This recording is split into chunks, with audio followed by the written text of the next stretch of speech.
you do it. Sorry, sorry. How many you guys sing it? You guys never rehearsed it today? Five? All right.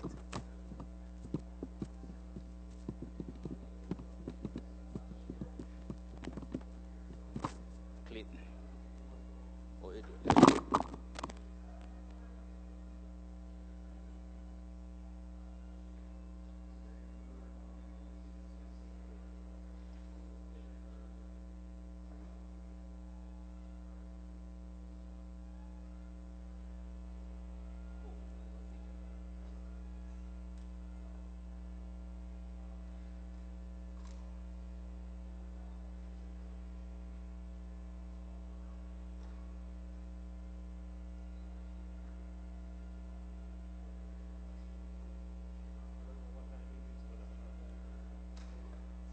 For Shane, like your vocal line team.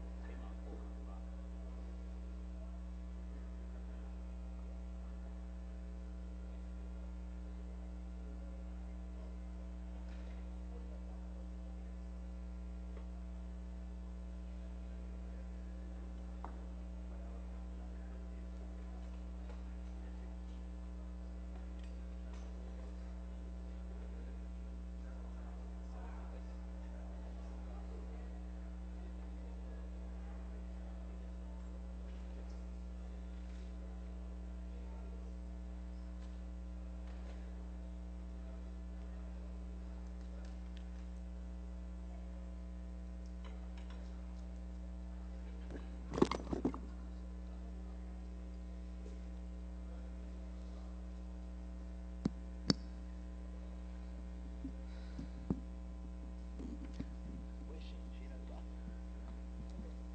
So he's gonna have to adjust this. I can't tell you on your road. Your road is a steep road. Put it, yeah, put it this way, please.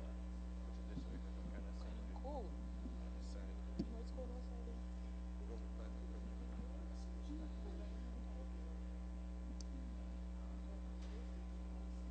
Cut it. Here he is.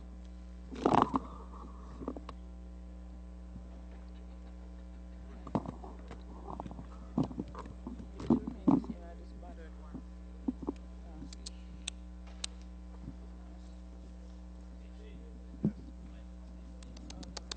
Yes. Because you should have put it on the side. Let's move this. Let's move this over. Move this over this way a little bit. Yeah. Okay. Put this on the side. To here.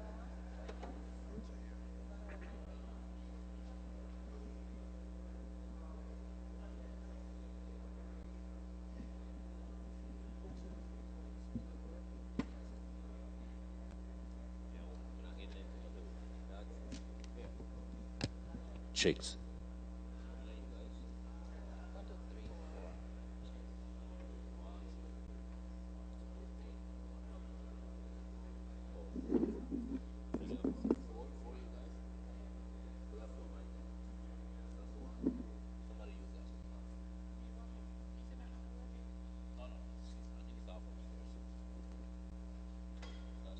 I'm gonna use. I didn't turn this one on. I'm gonna use this one.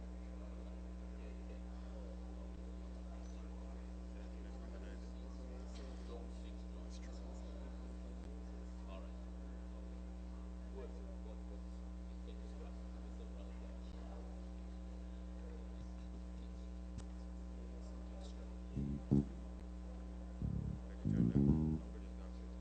That's true. I can turn that. I'll bring it down to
Good morning, church family. Morning. It's good to be in the house of the Lord. Amen. Amen. I was glad when they said unto me, come, let us go into the house of the Lord. Psalm 34, verse 1 to 3 says, I will bless the Lord at all times, and his praise shall continually be in my mouth. My soul shall make her boast in the Lord. The humble shall hear it and be glad. O magnify the Lord with me. Let us exalt his name together. Let us magnify and glorify the Lord as we stand and lift him up in praise and worship, as we sing, O come, all ye faithful. Hymn number 89, O come, all ye faithful. Please stand.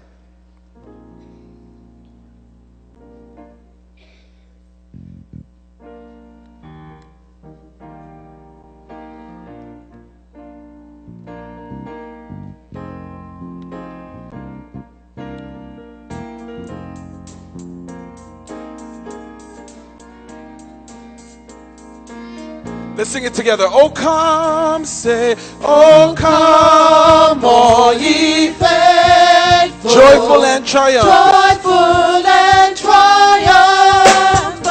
Oh, come ye, Oh, come ye to Bethlehem. Bethlehem.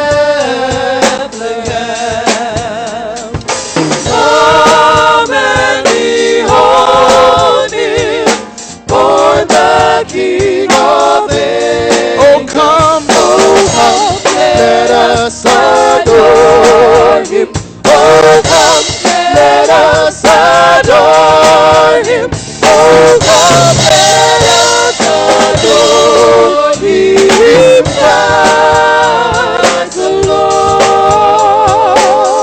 let's sing the second verse. God of God, God of God, Light of light, though he abhors not the virgin's womb. Very godly, neither not created. Oh, come, let us adore him. Oh, come, let us adore him. Oh, come, let us adore him. Christ the Lord. glory to God. Let's bless the Lord. Hallelujah. Can we clap our hands and give God a praise? That was okay for rehearsal. But what we're going to do is we're going to do it again, and we're going to glorify God with it this time. Amen. So as you've seen, we've taken a hymn and we've put a little bit of a tempo and a twist on it. So we ask you to join in a Jubilee praise. Now the words that are coming up on the screen are not correct. So what we'll do is we will give you the verses directly from the hymnal. It is in the hymnal. It's hymn number 89. O come all ye faithful. Hymn number 89. All right? Can we try it again? Is that okay? Is that all right? Yes. Glory to God. Hallelujah.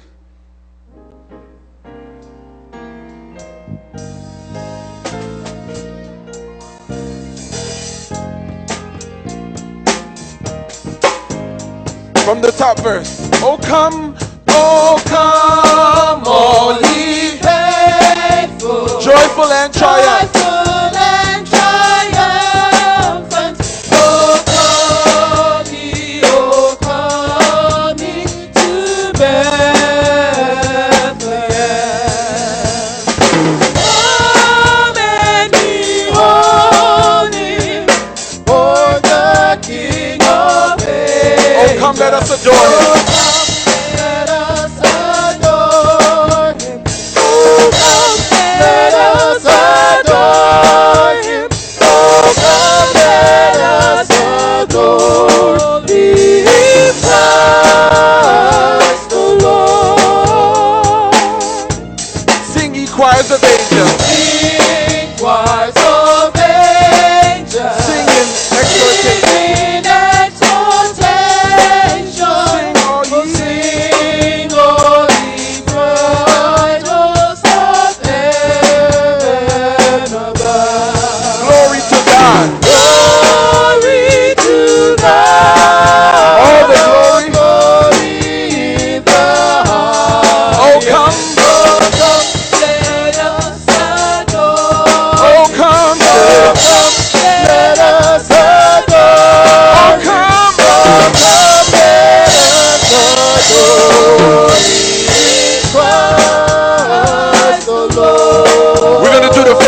One more time. Oh, come on, all ye thankful, joyful and triumphant. Oh, come, oh, come to Bethlehem.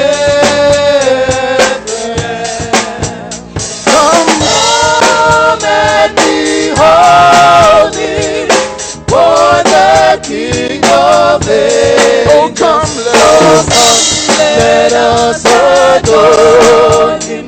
Oh, come, let us adore Him. oh, come. Come, let us adore Jesus Christ the Lord. Let's just do the chorus one more time. Oh, come, let us adore Him. Oh, come, let us adore Him. Oh, come, let us adore Him. Christ the Lord. Christ The Lord, the Lord. for He is Christ.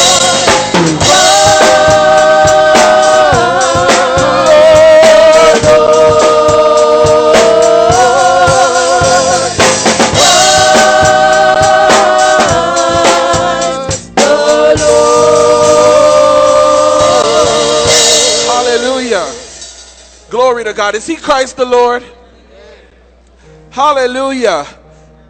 If He's Christ the Lord, go ahead and clap your hands and give Him praise. He's worthy to be praised. And the truth is that during this season, He's the reason why we worship. Hallelujah. He's the reason why we sing. He's the reason why we clap our hands. He's the reason why we live. And we serve a great God. Hallelujah. Hallelujah. We serve a great God. I'm just looking around to see if I can get about 7 witnesses to join with me. We serve a great God. Thank you, Jesus. When I think about the Lord and all that He's done for me, my soul cries out, hallelujah. Thank God for saving me. How great is our God? You know what? Look at your neighbor and ask your neighbor that question. How great is our God? How great is our God? How great is His name? Now, if you know the rest of the song, you could go ahead and answer it. He is the greatest God. Forever the same. Hallelujah. Let's just do that. Hallelujah. Let's put our hands together.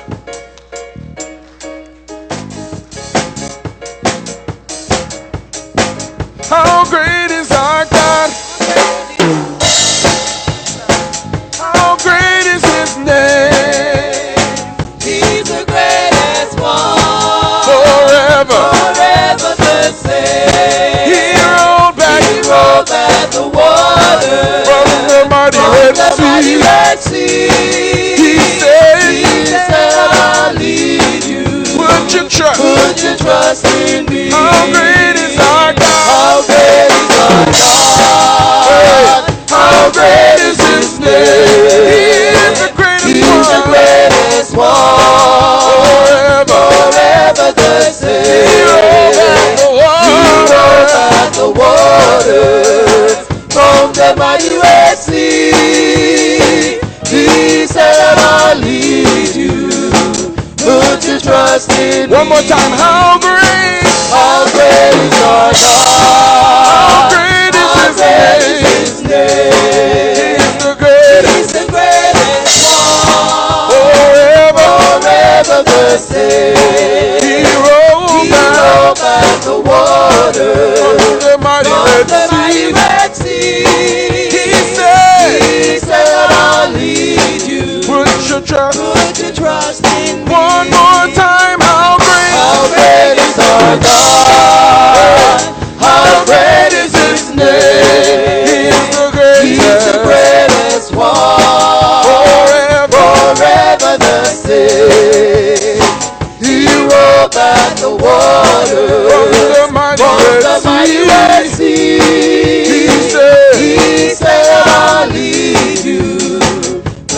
Now we're going to ask another question. Song says, tell me who.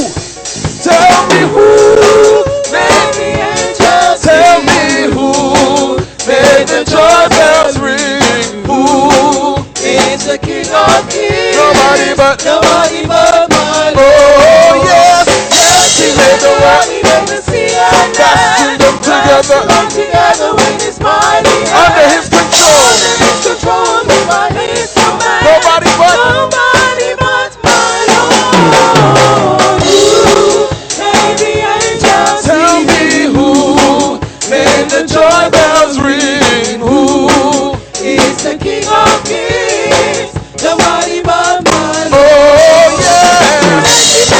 He made the sea and land. Fastened them together with His mighty hand. Under His control. Moved by His command. Nobody but my Lord.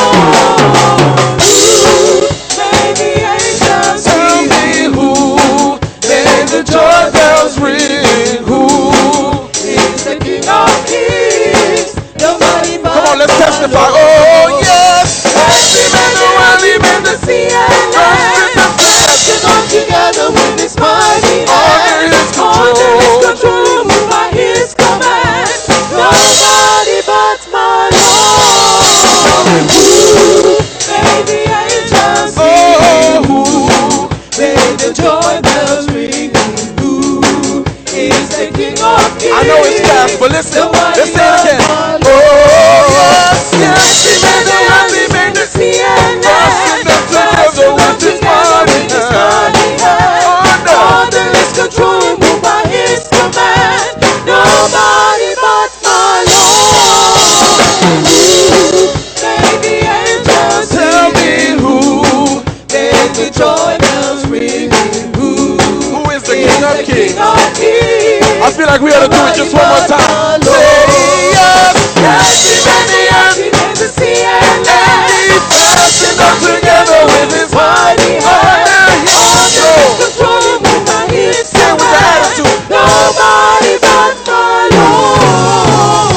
Who made the angels sing? Who made the joy bells ring? Tell me who is the King of Kings? Nobody but my Lord. Nobody but my Lord. Nobody but my Lord. Nobody but my Lord. Nobody but my Lord. Say it soft. Nobody but my Lord. Nobody but my Lord. Nobody but my Lord.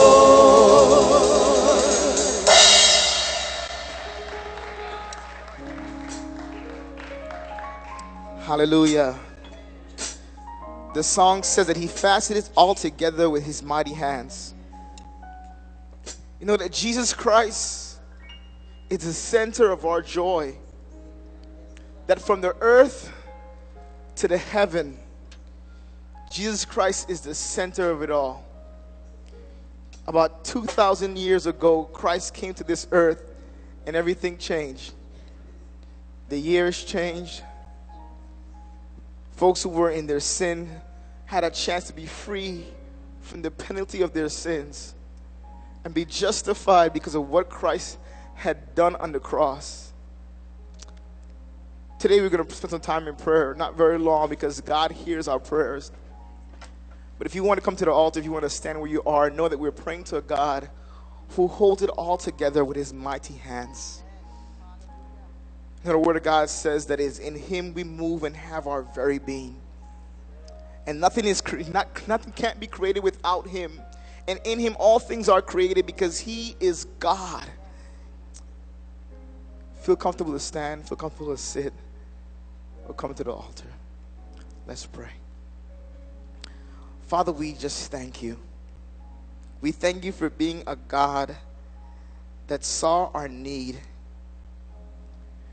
and came down from glory and put on Yourself the image of man.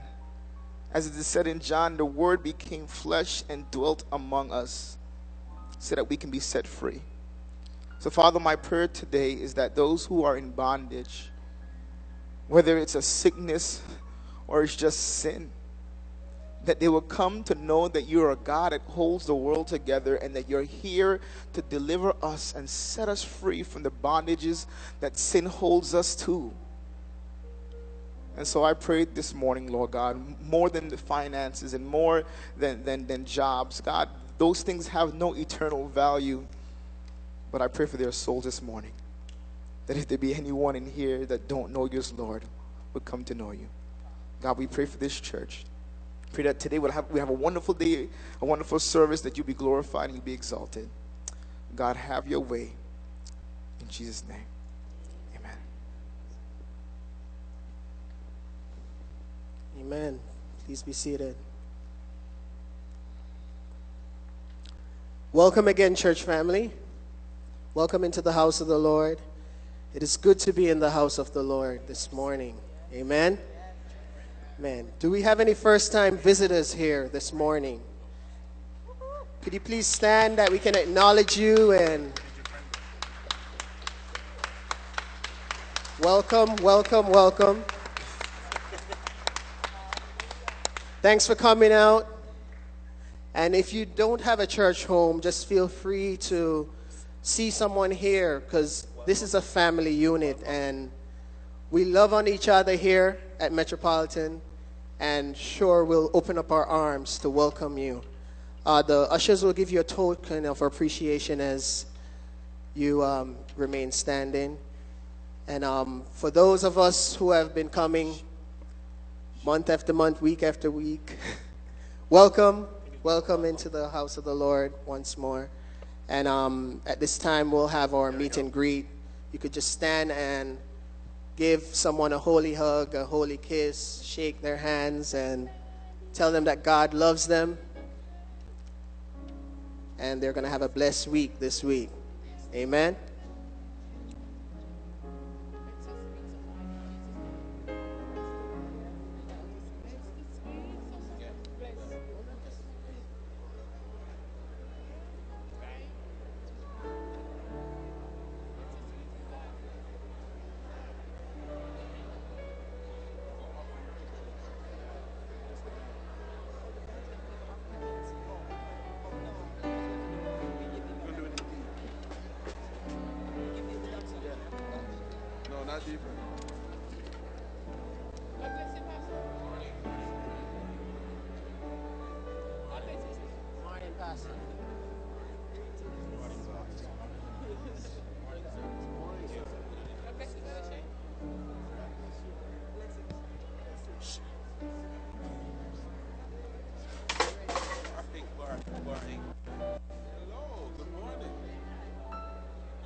Okay.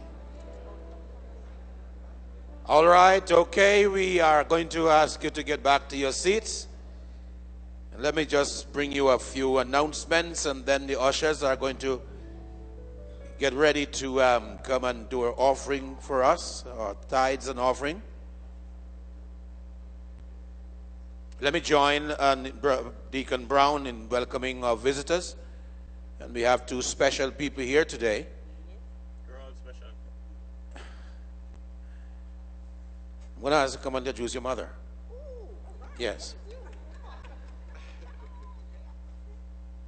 You have the mic. Hello, everybody. Good morning, church. Morning. Mommy, Mommy. can you stand? Please stand. Audrey, Kayla, Paula. Okay, that's my mom, Gloria Murray. That's my sister, Audrey Murray, and her daughter, Kayla. Hey. And that's my sister, Paula Thorpe. They're here. Well, Paula is from Jamaica. Audrey and Mom, they're from New York. So they'll be with us for a while. Thank you. Amen. God bless you. All right. Amen. Amen. Amen. But we have an announcement. Let me remind you, we have some sick folks that we've been praying for. Brother Rapley is still in the nursing home. And Sister Wiley had her surgery. I think it was successful, but I think she's still, at the last time I heard from Sister Greta, that she was still there yesterday. She was supposed to go home, or to a rather nursing home closer to her, but she is still there at Cleveland Clinic Hospital. So let's remember her in prayer. Sister Wallace is home and doing fairly well. Let's remember them in prayer. Then yesterday we started our FCAT registration, and we have some forms here for those who are in our church. Where's my Bible? Oh, those who are in our church, they're going to be in the back in the foyer there. So after church, you can collect your form, the young people, and if you know anybody who may need this help, please take it to them and ask them to take it back to the church office, or you bring it back for them. So we are asking you to assist us in this FCAT promotion, which is doing excellently well in helping our children. A few weeks ago, I was with the Bold Justice in the department that we are looking at, education in Florida, and it doesn't spell well at all. It's terrible. I hope you know that. It's horrible. The passes are just down and down and getting down and getting down. And we are asking you to help our kids, and we here want to help them as much as possible. Last year we had some good results. The parents called and said thanks for assisting their children. And our teachers here are rearing to go again and to help them to do better than they are doing in this FCAT exams. So we are going to need your help, and we're going to need you to make use of it. If you have your children, bring them out. I recognize that not many of our kids, perhaps all our kids, are doing extremely well, and thank God for that. But if you're not doing extremely well, then you need to be here. All right? So please bear that in mind. There's going to be a counting meeting, a counting committee meeting after church, and I'm sure you have been informed. Then you look there, there's some words in red letters. The last day of the year is going to be Saturday. And we have talked to our officers, and we believe that it's going to be too much to ask people to be here for watch night service, to be back in church first thing Sunday morning. So we are going to go without a watch night service this year, and hope that all of us are going to be here Sunday morning bright and early for church. We ask you to bear this in mind, and if you know of anybody who has planned to come to watch night service here, we won't be having any watch night service because of the fact I've stated.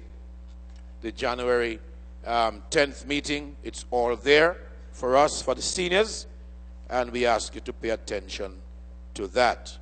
And the last one is the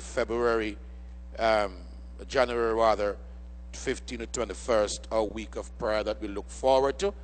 And this year, we'll be following the suggestions given to us by our denomination, Southern Baptist, our leaders, and we are going to ask you to bear that in mind. You'll get some more information as time goes by.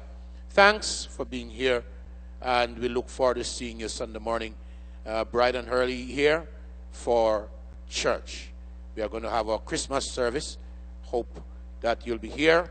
Don't let the preparation for Christmas keep you away from being in the house of God. You'll be able to go home on time, and that you can have your Sunday with your family, Christmas Sunday. So God bless you, and you have a wonderful day in the Lord as we worship today.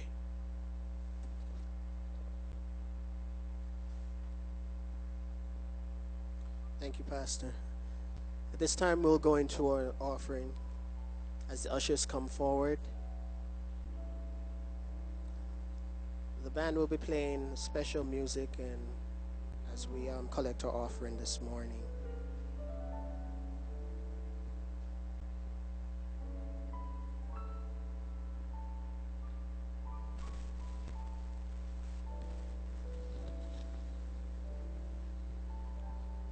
Let's pray for the offering. Father Almighty, we want to thank you for bringing us safely here this morning. Lord God, on a day of worship, we want to thank you. We want to adore you. We want to praise your name. Lord God, we just want to thank you for this season. And Lord God, help us to recognize the reason. Lord God, thank you for your Son who you sent into the world. And Lord God, whatever happened, Lord, we are here that we can praise you. We can worship you. And God, at this time in our worship, we just want to give you thanks. Thanks that we can return something that you have given to us, Lord. We recognize you as the supplier of all our needs. And Father God, we just want to ask you that you accept these, your gifts that we're about to give. Bless them, Lord. Use it for the extension of your kingdom. In Jesus' name we pray. Amen. And look, while the ushers are moving, can I just remind you, I think some of you might have started doing that already, the Latamoon offering envelope. I'm going to ask you, I was announcing that Christmas Sunday would be the time when we collect them, and we are asking you to fill out, or rather write a check or cash or whatever, and drop it in the envelope, and please take it in Sunday for the worthy cause of our mission outreach, international missions outreach, the Southern Baptist Convention. We are dependent on your giving to make this happen. So please remember, next week Sunday, not to forget to fill this out. Every envelope, every pack of envelope has one of this in there. So please pay attention to that and fill it out and bring it in. God bless you.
Let earth receive her King. Let every heart prepare him room. And heaven and nature sing. And heaven and nature sing. And heaven and nature sing.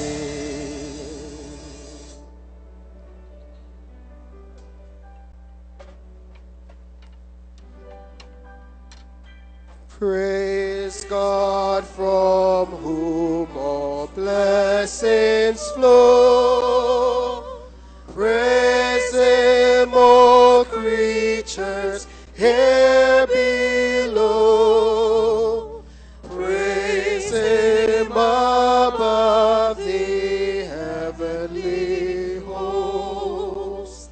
Praise Father, Son, and Holy Ghost.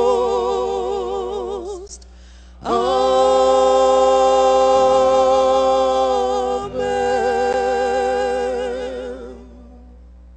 Please be seated.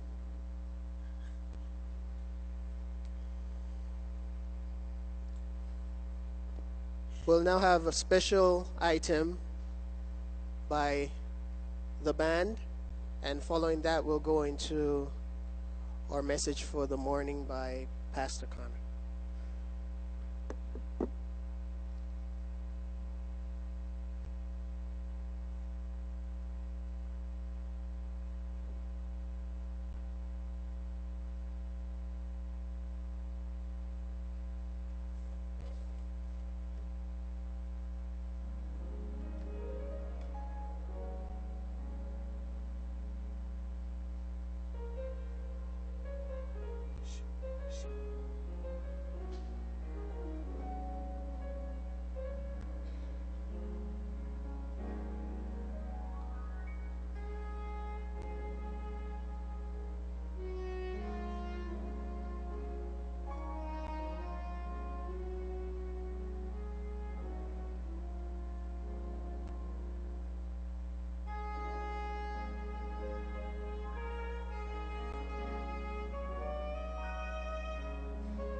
Man, that was good. Come on, give it up one more time for.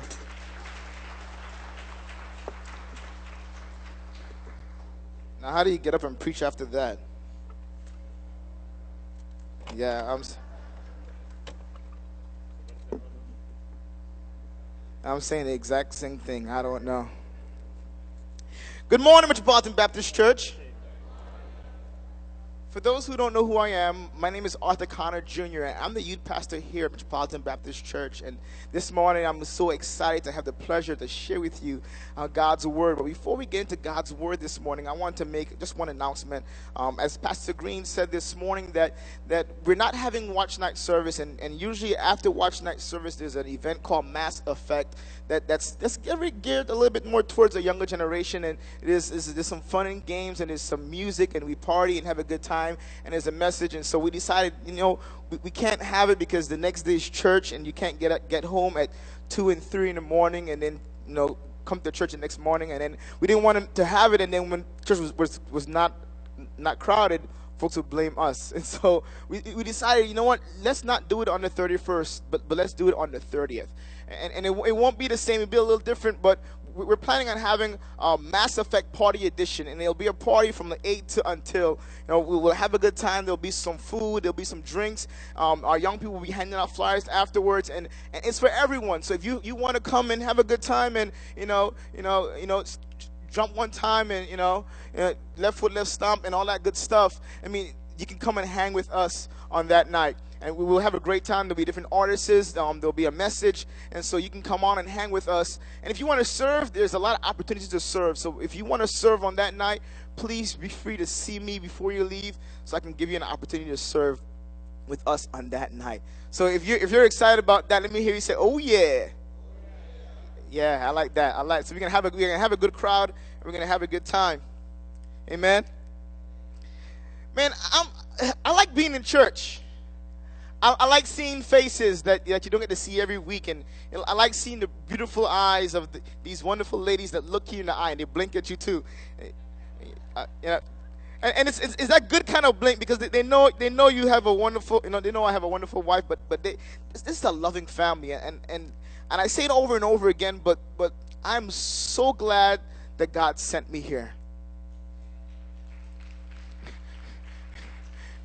And I don't just say it because I want you to feel good. I say it because I really believe it. Man, I have met some of the coolest individuals ever, some of the coolest mature folks ever, some of the coolest young folks ever. And I'm so glad that I am a part of this family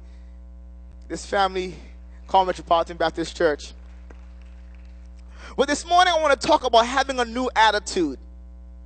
Tell somebody, say, I got a new attitude. In 1984, Patti LaBelle wrote a song. She sang a song that goes, I got a new attitude. And in that song, she says, from my head down to my shoes, I got a new attitude. And the premise of that song was that everything has changed, that her life has changed, that she was once in one situation, but now things are different. Man, I got a new attitude. And every year around this time of the year, many folks have that kind of gumption, have that kind of unction that, man, I'm going to go into the new year with a new attitude. And I'm going to go into the new year with a new attitude in regards to my health because, I put on a couple of pounds last year and, I look in the mirror and, I see love handles and other kind of handles, but I won't go there this morning. And you're saying, man, I'm going to go into the new year with a new attitude. I'm going to lose a couple of pounds. I'm going to go to the gym and get put them up on. I'm going to go run a couple of laps around my neighborhood. I'm going to have a new attitude in regards to my health. I'm going to go to the doctor and get me a checkup. For you men, you got to go ahead and get your, check. If you're over 30, get it checked. Check. And you're going to have this new attitude. You're gonna have this attitude that I'm going to be just healthy and all that good stuff. Some of us say we're going to go into the new year with a new attitude in regards to our family. And we work so many hours and we work overtime and we travel here and travel there. And then we didn't have time to go on a vacation. And our kids played baseball. We weren't there. And they had plays and we couldn't make it. We didn't have a chance to go to graduations. And so we're going to have a new attitude about our family this coming year. Go into the new year saying, man, I'm going to spend more time with my kids. I'm going to tell my mom I love her a little bit more often. Man, I'm going to take my mom to lunch every once in a while. Man, I'm going to take my ladies to Mangoes and let her think that I still love her, because I do. And you go into the new year with this new attitude. Some of you, it's your finances, and you look at your account and you're like, man, that's all I have. And you look at that thing you bought that you really didn't need, and you're like, man, if I would have saved some money and not do that, or if I didn't buy that kind of towel, or if I didn't add, why did I have to add that huge thing to the pool? I mean, we look at our finances and say, man, I want to go into the new year with a new attitude in regards to my finances. This morning, I'm not here to talk about health or finances.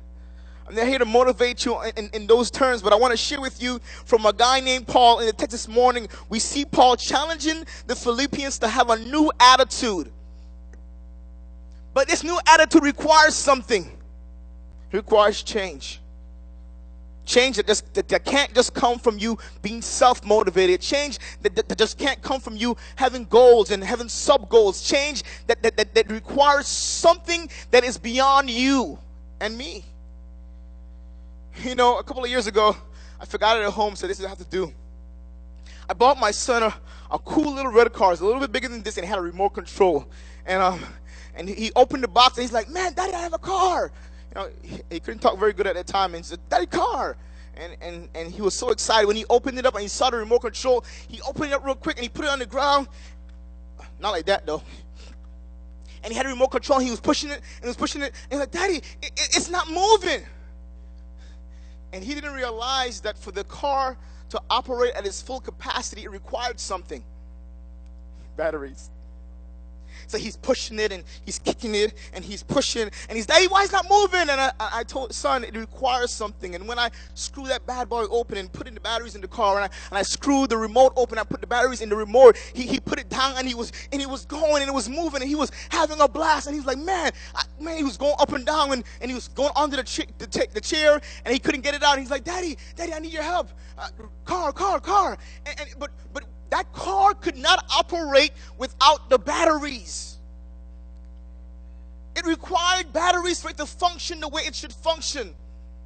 This morning I want you to know that if we are a part of this body called the body of Christ, if we're going to operate like Christ wants us to, it requires His Spirit.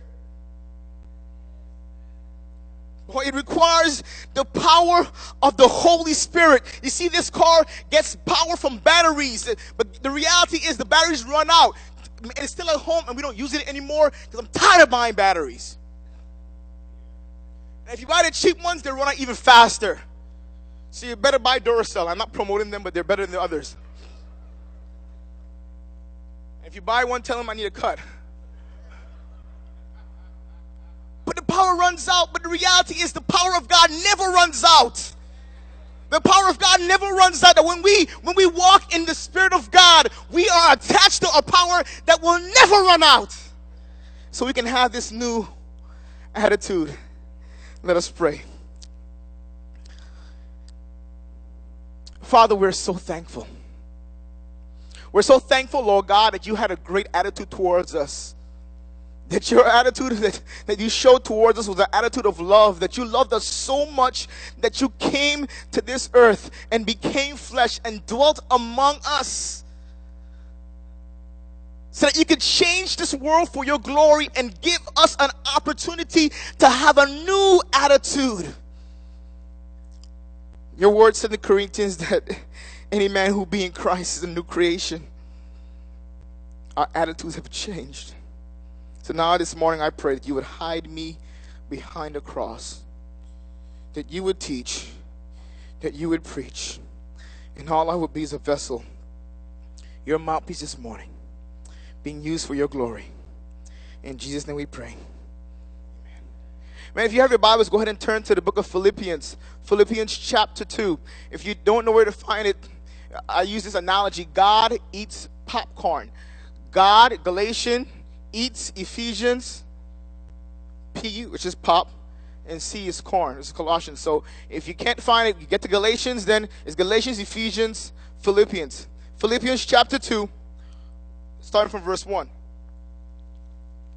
And when you have it, say, I got it.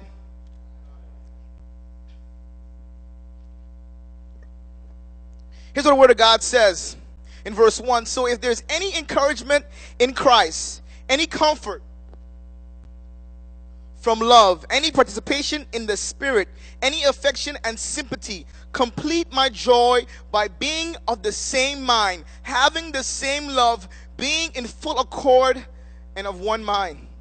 Do nothing out of rivalry or conceit, but in humility count others more significant than yourselves. Let each of you look not only to the interests of yourselves, but the interests of others. Have this mind among you, which is yours in Christ Jesus, who, though he was the form of God, did not count equality with God a thing to be grasped, but made himself nothing, taking on the form of a servant, being born into the likeness of man, and being formed in the human form. And he humbled himself by becoming obedient to the point of death, even death on the cross. Verse 9, therefore God has highly exalted him and bestowed him the name that is above every name, so that in the name of Jesus every knee will bow in heaven and on the earth and under the earth, and every tongue will confess that Jesus is Lord, to the glory of the God the Father. Of God the Father. I mean, Paul is writing to the Philippians, and he's challenging them to have a new attitude. In verse 1, he makes this if statement. He says, man, if there be any encouragement in Christ, and that word if oftentimes can be used as doubt, but in this context, in the Greek, it doesn't mean any, there's nothing, no doubt about that. He's saying if in agreement. It's almost like me saying, if Bill Gates has money, there's no doubt. I'm saying in agreements. So he's saying in agreements that, man, if Bill Gates has money, well, not Bill Gates today, we're talking about Christ. But he says, if there's any encouragement in Christ. Before I get any further, I want you to see that. He says in Christ. And some of you didn't get that, but the reality is Paul's audience is not just Tom, Dick, and Harry. Paul's audience are those who love Jesus, who are followers of Christ, who have his Spirit, and who fear God. He is talking to those who are a part of the body of Christ. This message isn't for every Tom, Dick, and Harry. It isn't for Pookie and Ray Ray, unless they are a part of the body of Christ. It's not just for everybody. He's talking for those who are in Christ. He makes it so clear. He says, man, if there's any encouragement in Christ, you know what? As believers, one of the mistakes that we make is we hand a to-do list to folks who aren't in Christ. Folks come to church and the first thing we do is get them a to-do list. We don't try to share the gospel. We don't try to share Christ with them. We hand in this to-do list. Don't do that, and don't do this, and don't go here, and don't say that, and don't wear that, and don't do it that way, and don't do this, and don't do that. And we give them this to-do list, and the reality is we're giving folks a to-do list that aren't even in Christ. That's number one. Number two, we put things on a to-do list that's really not in the Bible. Like cleanliness is godliness. Where do you find that in the Bible? Cleanliness is godliness. You better cut your hair. And I'm still looking for it in the Bible. I mean, I looked through the commentaries, and I've been reading this book for a while, and I still haven't found it because it's not there. And we hand a to-do list to folks who aren't even a part of the body of Christ. And Paul is saying, man, you need to have a new attitude because there's encouragement in Christ. And you who are in Christ, you know there's an encouragement. And so I want you to have this new attitude. You know, when I first got saved, when I first decided to really live for Jesus, the first thing I did was creating my own to-do list. Because I've been in church all my life, and I got a grandmother who loved Jesus, and I got another grandmother who loved Jesus, and I got a grandpa who loved Jesus, and I got some aunts who loved Jesus. And so, I was on Saturday morning, we couldn't watch cartoons before we read our daily bread. And then she will line all of our cousins up, and she said, "One of you guys close in prayer, and you better close in prayer, or she's going to be there for a while." And I love some cartoons, so I would always be the one who wanted to pray, because I want to go watch my cartoons. And so, being told over and over, don't do this and don't do that, I created my own to-do list. And a part of my to-do list is when I really decided to follow Jesus, I looked up all my music, and I had a to-do list. Anything that don't say Jesus, I'm getting rid of. Everything. My cousins heard that, and they were lining up, because I had 2 stacks of music books, like 300 CDs. I love music, and they came for the Bobs, and for the Sizzlers, and for the Anthony, and for the Capletons, and for Biggie Smalls. They came for all of them. They were like, what? They lined up, and the only person I didn't give away was Lauryn Hill. I kept her. I just kind of felt, that she had a place in my heart. I was gonna let that one go, but everything else I let it go, and it was a to-do list, and there's some of them that I should have let go, but there's some I could have kept because it's redeemable. But I was so tied up to this to-do list that I was just doing things. And I need to cut my hair because, that's what saved folks do. They don't have long hair. And so I cut my hair, and my grandmother was pleased because, yeah, he's doing stuff. And I started dressing nice, and I got some nice suits, and, they fit me real nice, and then they got too small, and now they're too big, but it's another story. And I created this to-do list because I thought it's about what I can do. But Paul is saying in Christ, it's not about what we can do, but it's about what Christ has done on the cross. And he doesn't want to go any further until you get that. And I'm not going to go any further until you get that. It's not about what we can do. It's about what he has done.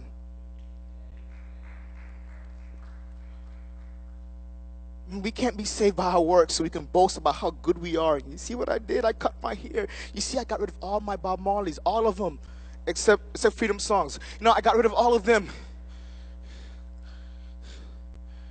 Biggie, he's gone too. All his bad words are gone. I am it. No, it's not about me. It's about what he has done on the cross. And so Paul says, before you get it twisted, it's not about you. It's about what he has done on the cross. Go with me to verse 3. So after Paul makes it real clear it's about Christ and being in his spirit and enjoying the encouragement we find in Christ, in verse 3, here's what Paul says: do nothing from rivalry or conceit, but in humility count others more significant than yourselves. See, so after Paul made it clear that we need to be in Christ to pursue this new attitude, the second thing he does is he says, hey, we should have something in common.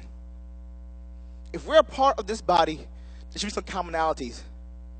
Sister Greta and myself are so totally different. What do you read during the week? What do you spend a lot of time, besides the Bible, what do you spend a lot of times reading or listening to or watching during the week? I watch Dr. Oz. Dr. Oz, go ahead. Yes. I watch Jeopardy. You sound like my wife, but keep going. I also watch Wheel of Fortune. She doesn't watch that, but everything else she does. Yes.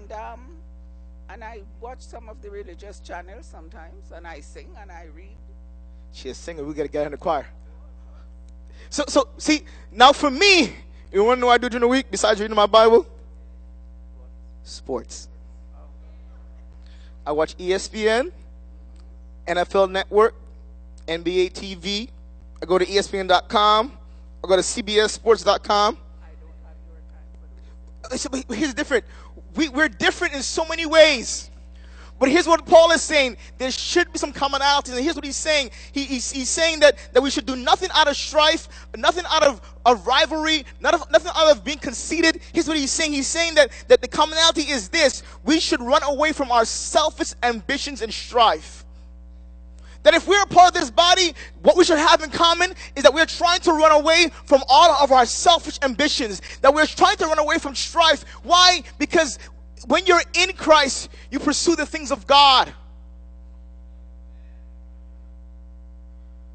Man, we should have this in common. If we're part of this body, we should have this in common, that we run away from these things, that we don't do things out of conceit or rivalry, or do things out of saying, man, I'm going to do this to show you who I am. You don't know who I am. I'm the man. Man, I wrote me a paper at school, and they said I was the man. When I was done with that Galatian paper, they were like, man, you are the man. Me, I'm the man. Man, it's not about us. We don't go around blowing our own horn. No, it's not about that. It's about being selfless. Because later on in the verse he says, but in humility, consider others greater than yourself. Man, he's telling us to move beyond being selfish to being selfless. Christianity is about being selfless.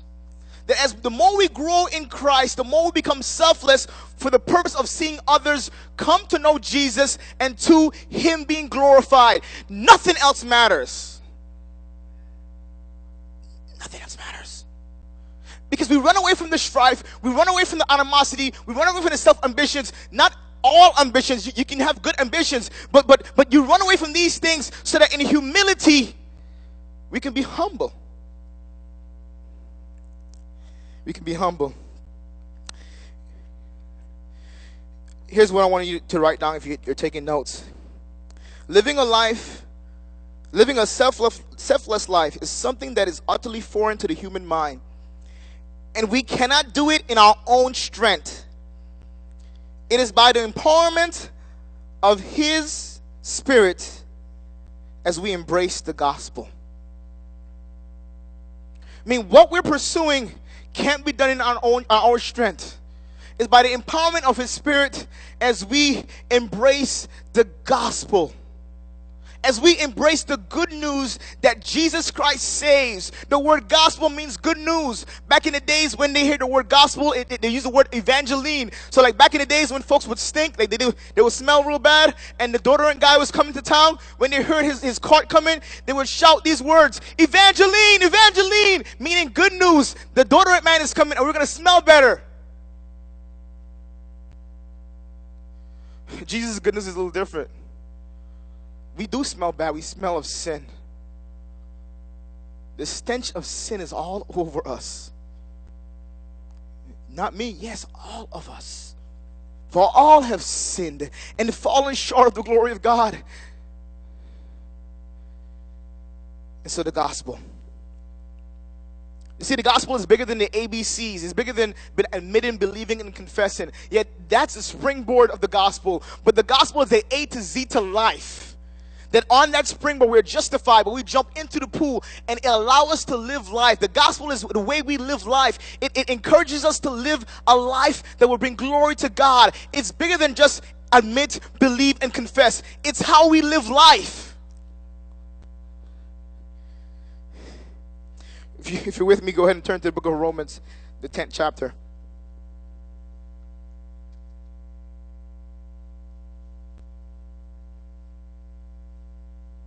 I want to share with you a couple of verses in Romans, starting from verse 14. Here's what the Word of God says.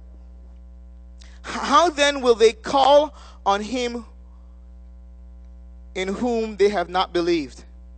And how are they to believe in Him who they've never heard? And how are they to hear without someone preaching? And how are they to preach unless they're sent?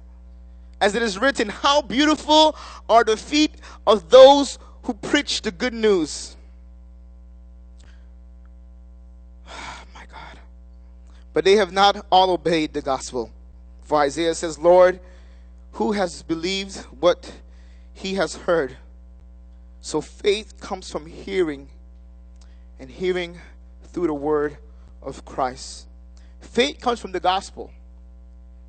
Man, faith comes from the gospel. Us hearing the good news, the evangeline. Faith comes from the gospel.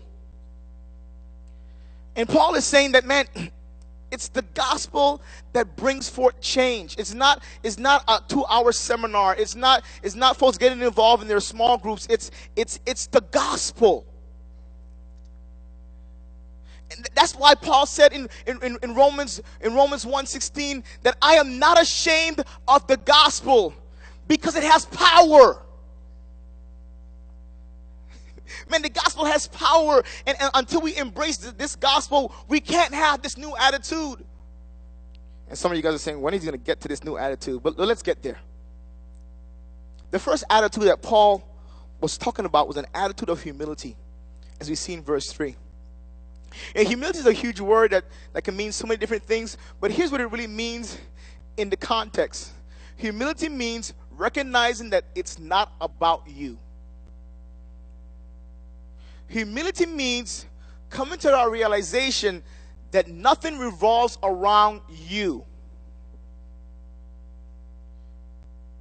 That this life that you live is bigger than you. Let me give you an example. Jesus Christ went to Gethsemane and he went on his knees and he said, and he humbled himself and said, God, not my will, but thy will be done. I mean, all through life, he was saying, man, I'm going to be about my Father's business because it's not about me. It's about pleasing my Father. Is that when we get to the place to realize that our name being lifted up is not that important, but it's about Jesus Christ being lifted up and being glorified so that he can draw all men unto himself. That's humility, understanding that life is not about you. Man, it's not about us. You know, I love sports, and I give a lot of these sports analogies, and some folks can't understand sports, but bear with me. You know, one of my favorite players is a guy named Kobe Bryant, and when Shaq left, they were one of the worst teams in the league. They didn't even make the playoffs. And here's why. Because for one season, Kobe Bryant thought that the team was all about him.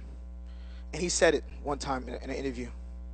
That he was about trying to score points, and one game he had 81 points, and he was the only one on the court shooting the ball, and it was like, I'm open. Forget, it's about me. I'm scoring 81, and he dribbles up and down, and he spins, and he dunks, and everybody's like, wow, you're the coolest. You scored 81 points and didn't make the playoffs because he forgot that it wasn't about him. As we do ministry, the ministry that you serve and you lead, it's not about you. As pastors, this church is not about us. It is not about us. You will never see a big paper with our faces on it saying, Pastor Arthur Connor and Pastor Green, the pastors of the world. No. It's not about us.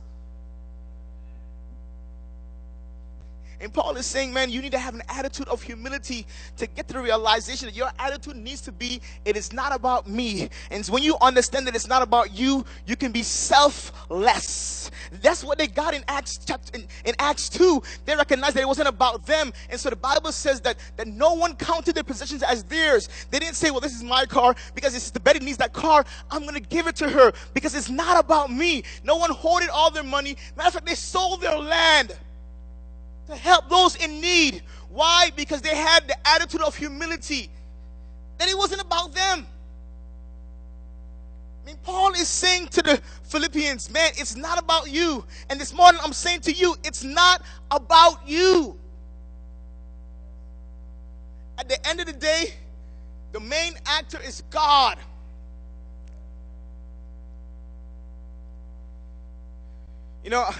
Stacy's in a movie, Dolphin Tale. I can't remember. Dolphin Tale is what it's called. And if you watch the whole movie as it's going up, you'll see Stacy's name in little small letters. The Dolphin Tale is what's promoted, but Stacy has a small part to do with it. But she realizes that she plays a small role. It's not about her. It's about what the movie's trying to say. We need to realize that we are the same. That we are just those who are background vocalists, and Jesus Christ is the main superstar. And we need to have the attitude like Lecrae said, I can play the background and you can take the lead. Man, Lecrae said, I'll play my role like an instrument because it's not about me. The second attitude Paul said we should have is found in verse 7 of Philippians chapter 2. Here's what he says.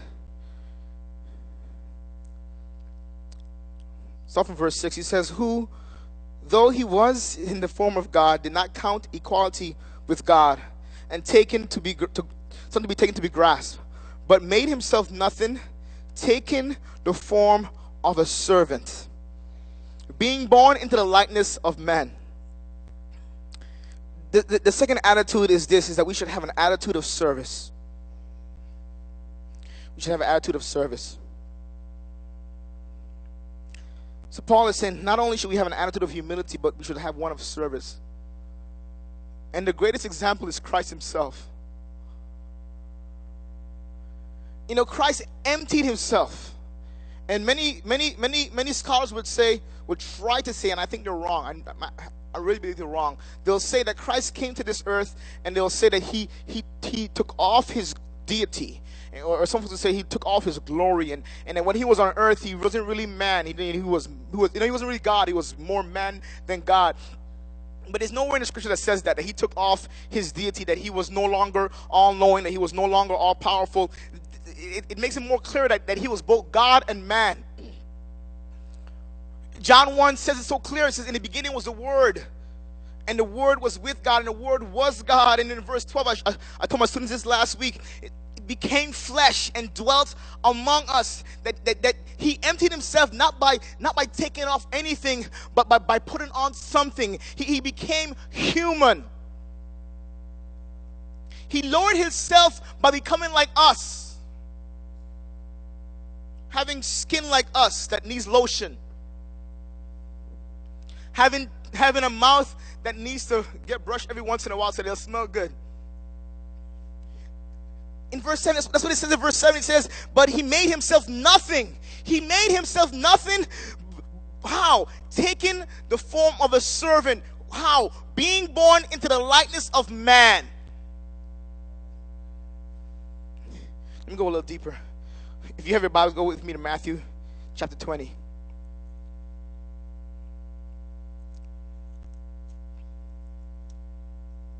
You're saying, man, he's taking us all over the Bible. Good. I hope you read it. Verse 25, here's what he says. Here's what he says in verse 25, and this is a powerful scripture. Here's what he says. But Jesus called them, his disciples, to him and said, you know that the rulers of the Gentiles love to lord over them, and their greatness is once exercising authority over them. Verse 26, it shall not be so among you, but whoever would be great among you must be your servants, and whoever would be the first among you must be your slave.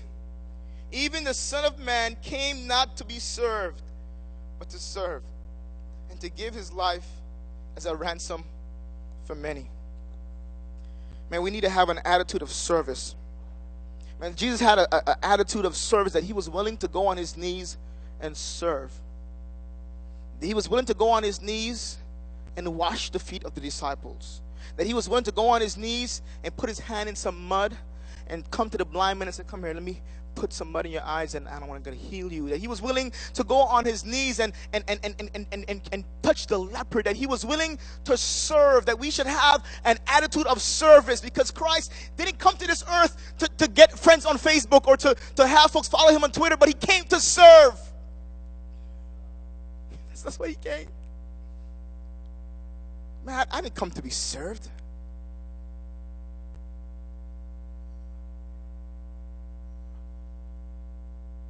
I came to serve. Man, we should have an attitude that says, man, I'm a servant. You know, I spent a lot of time with pastors and youth leaders, and some of them, they're hungry for title. Some of them are hungry for title. You know, they want a minister in front of their names, or they want to be called pastor, and some of them want to be called bishop, and that's cool. That's cool. I mean, but the reality is, the word minister is Latin for servant. So we who don't have titles can serve, because that's what we're called to do. We're called to minister. We're called to serve. Why? Because Christ came and showed us that example. And Paul is saying, man, if you want to have a new attitude, not only should you have an attitude of humility, but you should have an attitude of service. Man, let me go back to I was going to skip this verse, but I think it's important that we hear this. Because humility brings service. In 1 Peter chapter 5, verse 5, if you can get there, you can get there. If not, just listen. Here's what he says. He says, likewise, those who are younger, be subject to the elders, because it's not about you. That's not there. I added that. Clothe yourself and all of you with humility towards one another. For God opposes the proud, but gives grace to the humble. Verse 6, he says, humble yourself, therefore, under the mighty hand of God, so that at the proper time he may exalt you. See, sometimes we can be so proud. I don't know about you, but from the culture that I come from, we are proud people. We're proud people. But God shuns the proud. I mean, some folks will say, man, I'm not going to serve. That's beneath me. Me being humble, do you know my last name? I'm a Connor. Capital C to the O to the N-N-O-R. Man, I'm so much of a Connor, my grandfather has my name. Man, I am a Connor, and I need to be proud of that. I need to be proud and boastful and let folks know who I am. Me serve? No, let somebody else do that. That's not for me. But here's what Peter says. Peter said we should humble ourselves. Because the reality is, when we humble ourselves, God will blow our trumpet. You see, Job didn't go around saying, man, I am the most righteous person in the land. Because he could have did that because everybody, the enemy said, I went to and fro looking for somebody righteous. Couldn't find anybody. I was looking. Man, there was not one. And he could have went around town saying with his t-shirt, I am the righteous one. And in the back, Job and the crew. But no, he didn't do that. It was God who boasted on him. God said to the enemy, man, have you seen my servant Job? God blew his horn because Job had an attitude of humility and he had an attitude of service. I mean, God is the one who will exalt you in due time. God is the one who elevates. All we do is water and plant. God is the one who brings increase. But if I buy an elevator with all my money, I'll elevate myself. You're a fool. Man, Paul is saying we should have this attitude of humility. We should have this attitude of service. Because Christ says, man, greatness is not about your account. It's not about the car you drive. Greatness is not about your digits. It's not about your zip code. It's not about your hairstyle, or if you got Donna Karen on your collar, if you got Louis Vuitton on your purse, or if it says Coach or Coach. I mean, it's not about that. It is about serving. Greatness is not if your ring is 5 carats, or if it's 2, or if it's 1. Or if it's a half a carat. That's not greatness. You don't go around saying, you see how great I am? You see them dime? You see them bling bling? I was going to sing a song, but I don't want to get in trouble. Bling bling.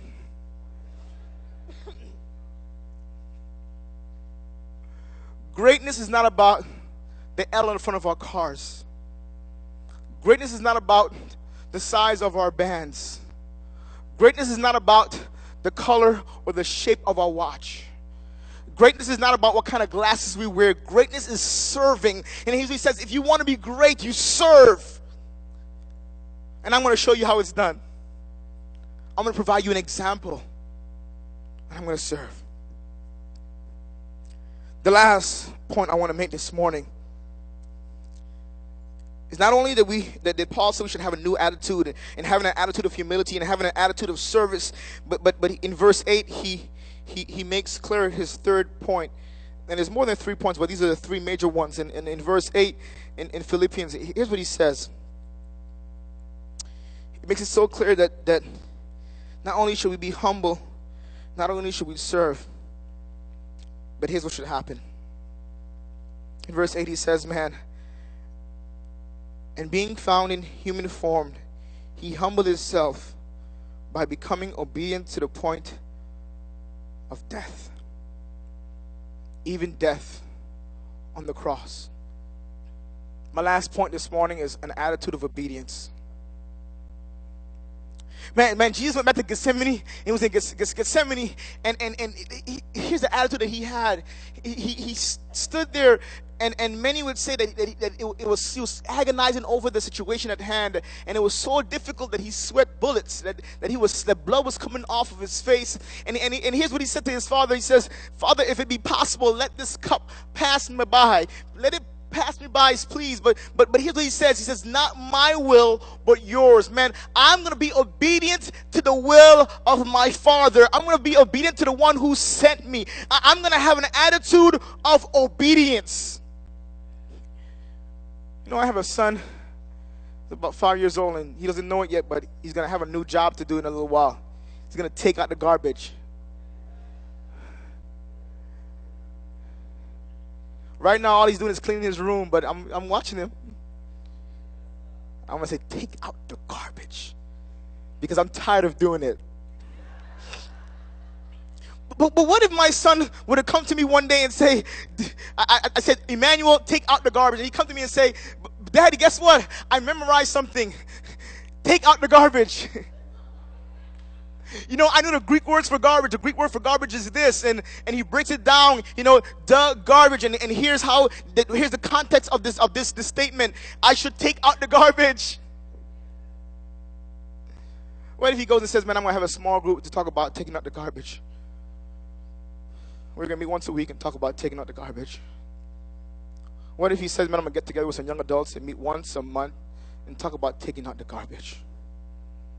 Man, what if he said, "I'm going to get together with my friends and sing about it"? We're going to take out the garbage. Take out the garbage. Take out the garbage. What if he went in his room and he went on his knees and he started praying, "God, help me to take out the garbage. Jesus, help me to take out the garbage." I would turn to him and say, "That's garbage." And I would say, "You better go and take out the garbage." You start playing. We see the reality is that's how we are in the American church. We really don't have that attitude of obedience. Man, we want to talk about our Jesus in small groups and meet every week and maybe eat some Ritz and crackers if you're contemporary, or if you're hardcore country, you want to have some ackee and sawfish. But all we want to do is just talk about this Jesus. We just want to talk about him and pray about him and sing about him, but that's not obedience. When Jesus says, man, obedience is picking up your cross and following him. That we follow him with the attitude of humility. And say, man, it's not about me. So I'm going to pick up my cross and follow. Man, it's not about me, so I'm going to serve those who are in need. I'm going to help you however I can. And I'm not going to go around telling folks, man, I help him and I help him, because it's not about me. That's not humility. It's about knowing that we humble ourselves, knowing that in due time God would exalt us. That we have an attitude of obedience. That whether it costs us our jobs, that whether it costs us our zip code, that whether it costs us some friends, that we will have this attitude of obedience. Why? Because we don't just want to talk about Jesus, we want to follow him. We want to follow him.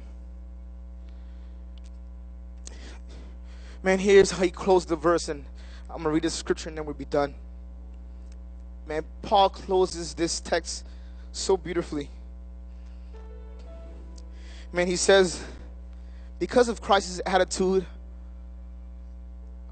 of obedience and service and humility, Paul says, therefore, God has highly exalted him who was obedient, who served, and was humble, and bestowed on him the name that is above every name, so that the name of Jesus every knee should bow, in heaven and on earth and even under the earth, and every tongue confess that Jesus Christ is Lord, to the glory of God the Father.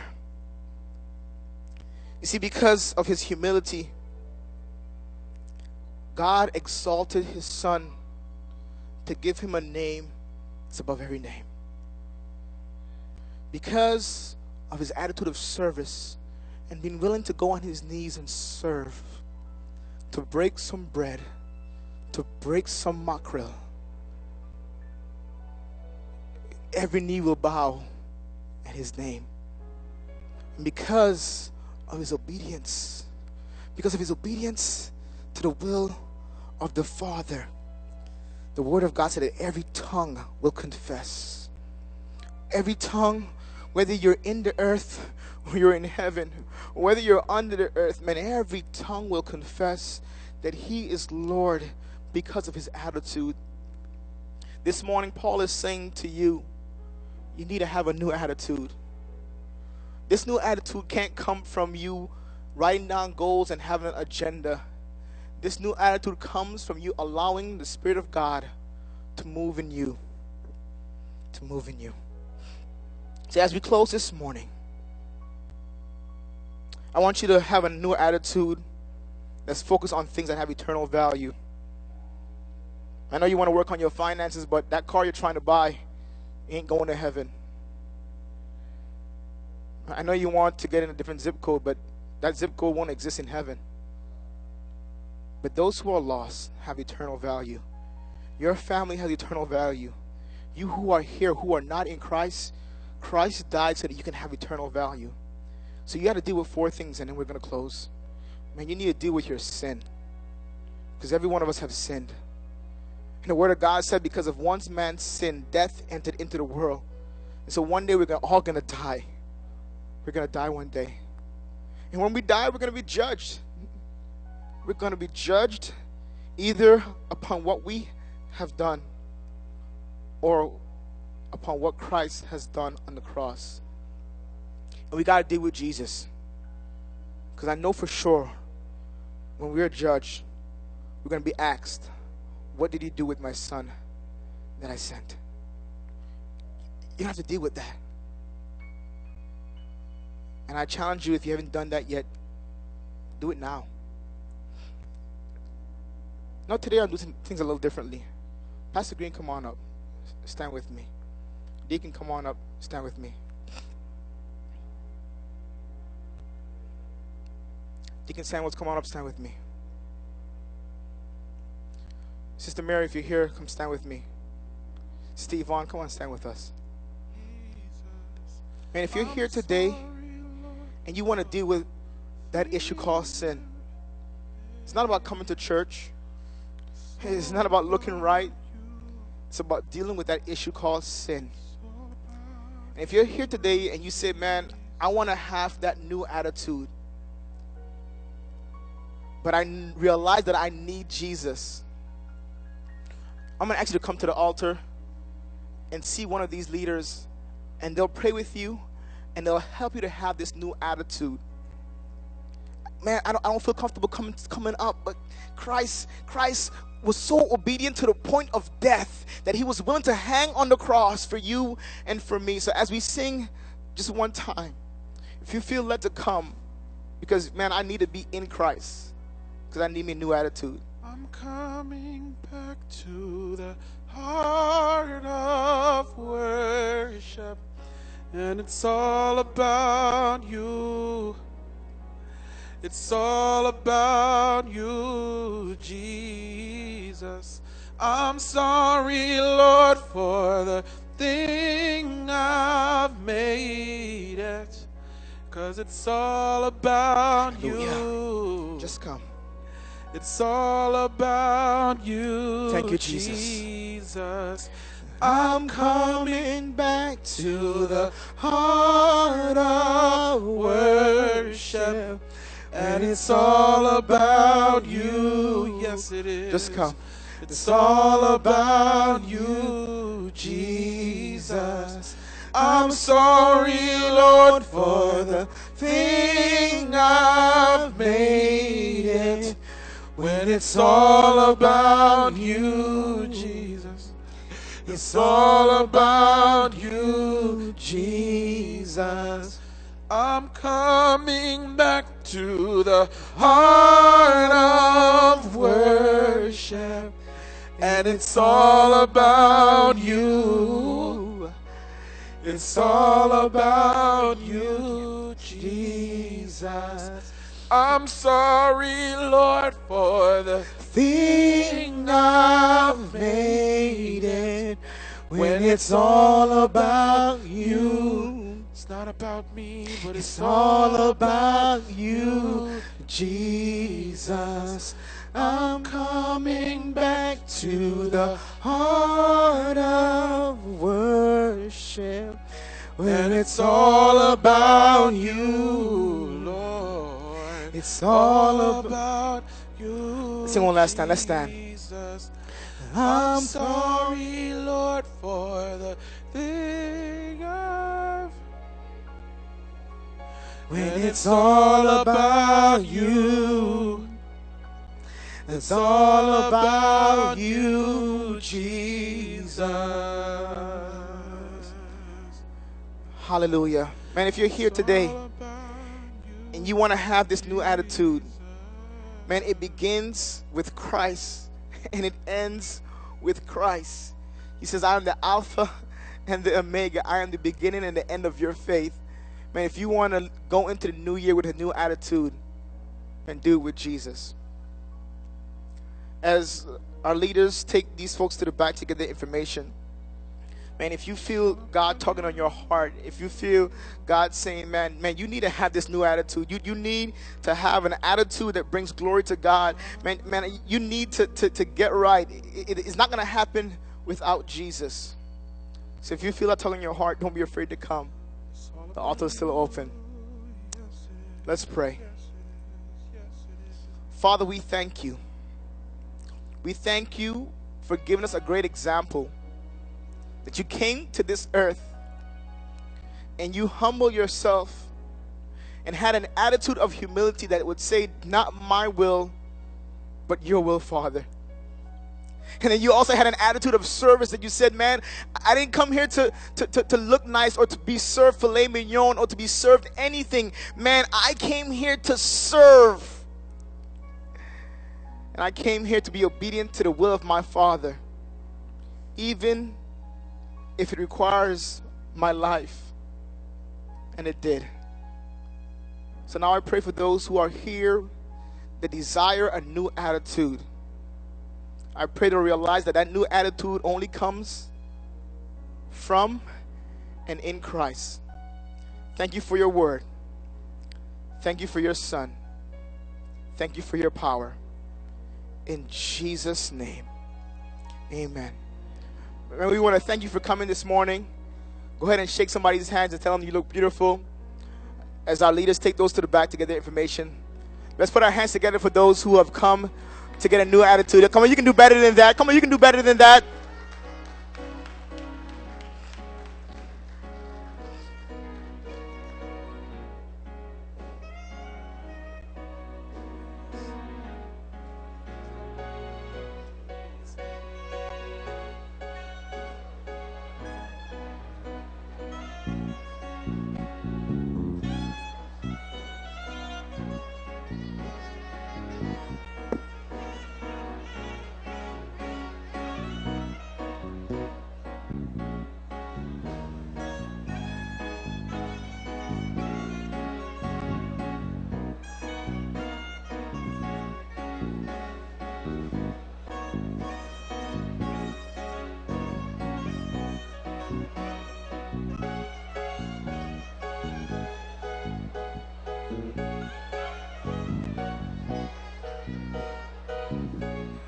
We're asking all of our first-time visitors to go to the back and get a gift and some fruits and hang with our leaders.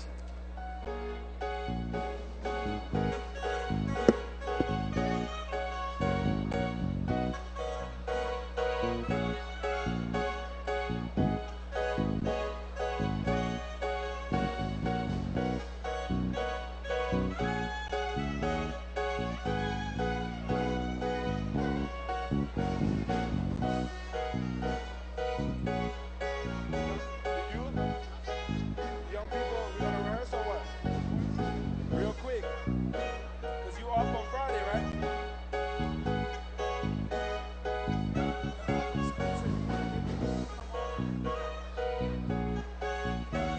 On an evening?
Good morning.